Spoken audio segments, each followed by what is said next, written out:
morning, guys. So it is first thing Friday morning. It's super early and we are getting ready to head to Philly for the Roots picnic.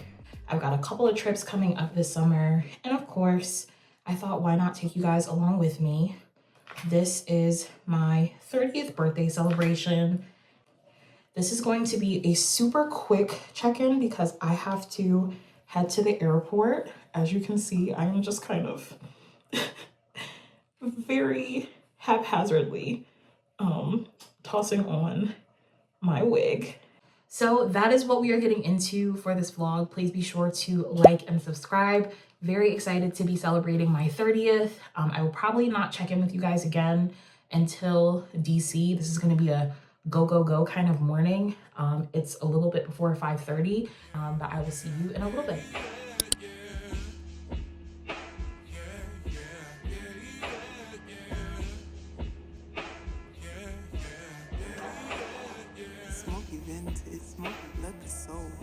I see evil in the industry. They want my soul. Damn, bitches unite. Cheers to the girls' weekend. I just go breathe. Ironically, I stand on the other side of the fence and kick it with authentic position. The devil is listening. All right, so we are here. We made it to Philly. Janina's here, and yeah, it's been an ordeal. First of all, if you're gonna stay at the Sheraton Suites at Philadelphia, I wish I could tell you about the room, but we have not been able to get in yet. The front desk lady is probably the rudest person I've ever met. We're gonna call the Uber. We're about 20-ish minutes away. So with traffic, it's probably more like 30. But then we're gonna head to the venue, walk around, get some food, and then just kind of hop in.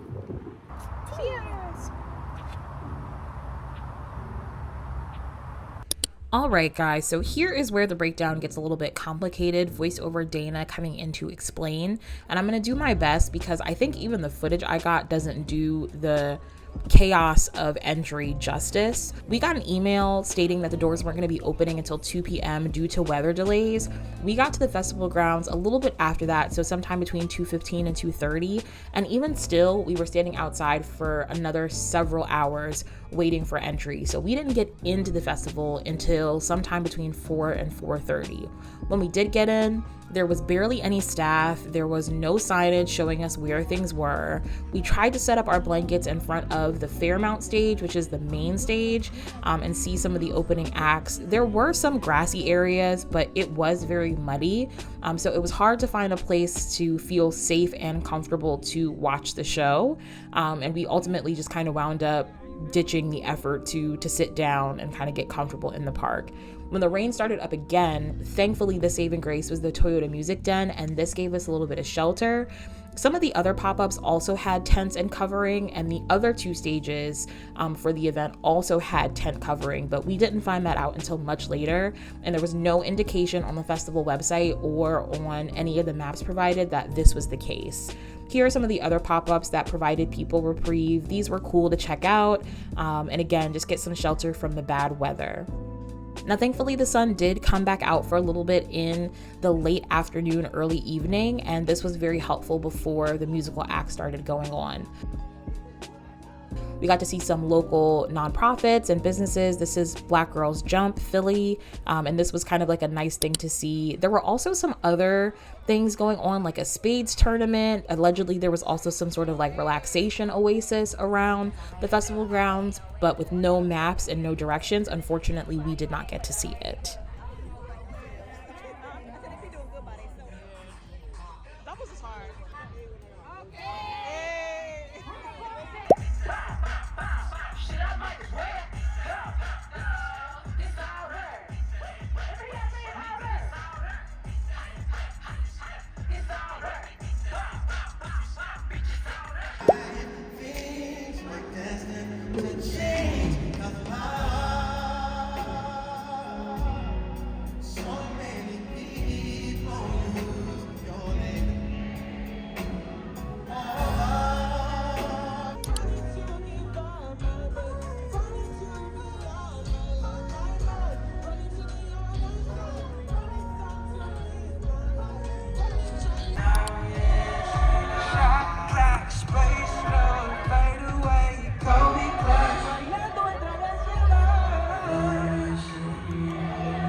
Okay, our shit is already everywhere, but this is the suite. So this pulls out into, I think, a full size or a queen. Oh, sorry. I will edit you out. I thought you were be in the bathroom longer. Kitchenette. Okay, and then one of these lights in here is broken, which I'm not happy about. But this is the bed. We check for bed bugs, of course.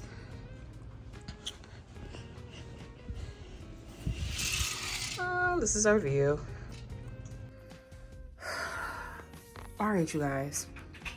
It is 2 o'clock in the morning. We got back like 2 hours ago. And like, long story short, it was a shit show. It was a fucking shit show. So we got to Philly around, I would say maybe like a little bit after 12, and our plan was originally to check into the hotel, do a quick little refresh, and then head over to the festival to be in line sometime between like 2 and 3. I'm hoping that we wouldn't have to spend more than an hour getting in. So we're in by like 3, 4, and then we have the entire evening to like bop around, check out all the little different stands, see the different acts. And like, nobody that we wanted to see today was supposed to come on until like 3:30, 4 o'clock at the absolute earliest. So we, you know, even if we were running a little bit late, we were supposed to have plenty of time. When we got to, first of all, the gates were supposed to open at 12. They sent everybody an email saying that they weren't going to open until 2. We got there maybe at about like 2:15. Waited in line until about 4:30 to get into the venue.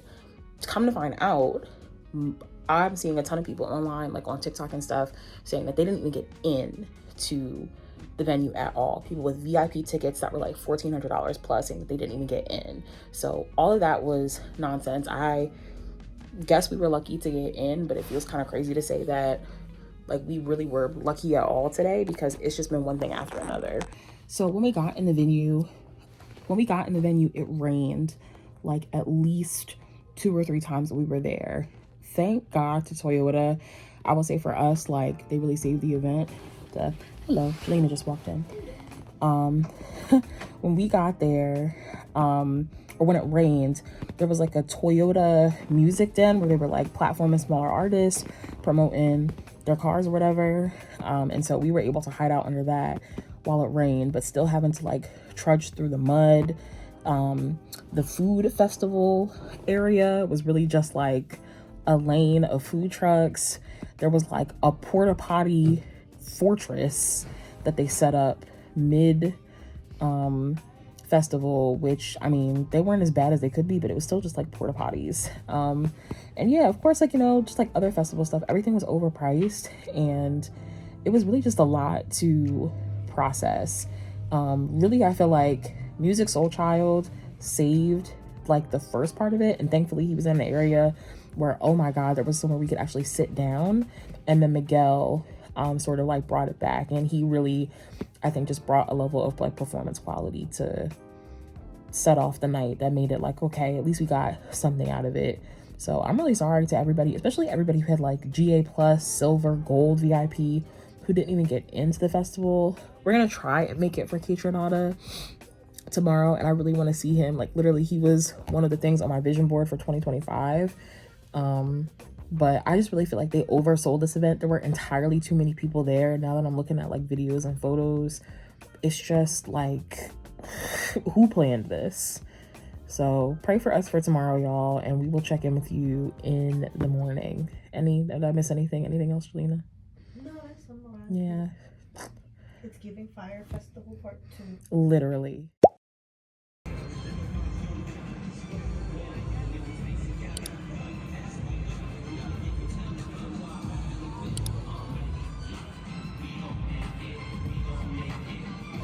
I didn't put any powder on my face too, so that may be it.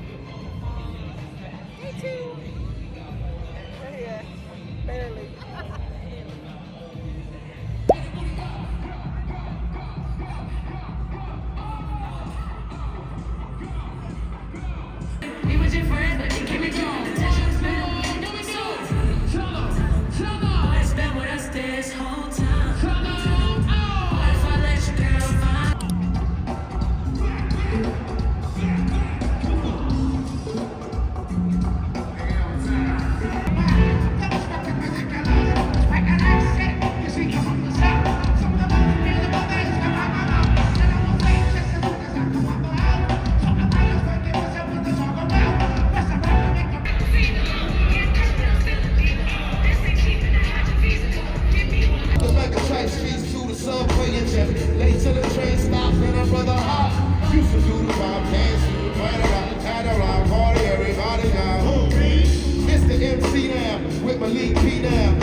don't know if y'all can hear me or see me, but night 2, done, one for the books.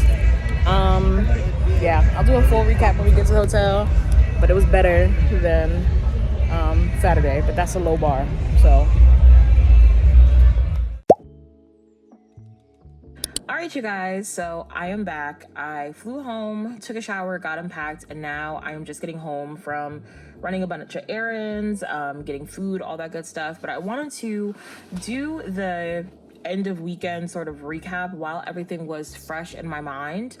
As you guys saw, if you've been looking up the Roots Picnic 2025 on Instagram, TikTok, wherever, it was really a lot.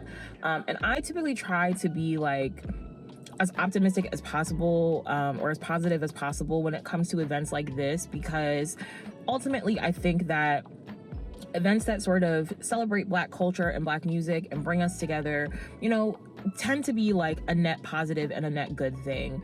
But this event was, if I could describe it with one word, I would say roller coaster. So starting off with the pros, the lineup this year was super duper stacked. There were so many great artists that I was either huge fans of or sort of like had heard of and was interested enough to like go see. And that's what really made me want to go to the event in the first place, especially as sort of like a celebration for my 30th, because there was sort of like a good mix of like old and new artists, which I felt like is a really good, you know, I don't know, representative kind of where I am in life. So the lineup was great. I also think that all of the other little elements that they have of the festival, so like the pop-ups, the vendor market, the food festival portion of it, like all of that in theory is great. And had it been better executed, like better placed, I feel like I would have had a better experience, and just like an overall better time getting to enjoy all of those little things. Another positive, of course, is the people. You know, something that I always really enjoy about like these types of events is that you get to meet people and connect with them. And so even throughout like the long line waiting process, it was just nice to chat with them. We were really trying to keep each other's spirits up, keep everybody, you know, hype and the mood light for the event. So I feel like all of that was great. Moving on to the cons, it was just poorly executed. Like, I think they did a really good job correcting their mistakes on day 2, but day 1 was so bad. I think everybody was just so exhausted by the time we even got to experience what the festival could have been or should have been. I don't expect the Roots Picnics, the organizers, to be able to change the weather, or to make, you know, the mud go away. But I do think there was a lot of opportunity for them to do a better job of communicating with festival goers through social media, through email, through whatever means, that they just didn't take advantage of. We were lucky enough to get in. There were people who didn't get in at all. In addition to that, there was no sort of like clear separation between like general admission plus VIP, silver, gold, whatever. Like, everybody was coming in through the same sort of lines. And even with all of that, there still wasn't like clear updates and communication on the changes to the schedule. So when the show didn't start at 12, or when the doors didn't open at 12, they didn't communicate like by how much or by what ratio set times were being pushed back. So for example, the real like main person we came to see was Miguel. So we had made plans to come early. I'll post the original schedule here so you guys can kind of see. So our plan was to get to the festival by like 1:30 or 2 to have time to like do a walk around. There was an artist very early on in the day. I think his name is like El Mine. I don't know how to pronounce that. But he was somebody that Jelena wanted to see. So we were going to see him in the morning, bop around for a little bit more, get a good spot, and sit through Tem's set, and then just prep for Miguel. And then we were going to leave.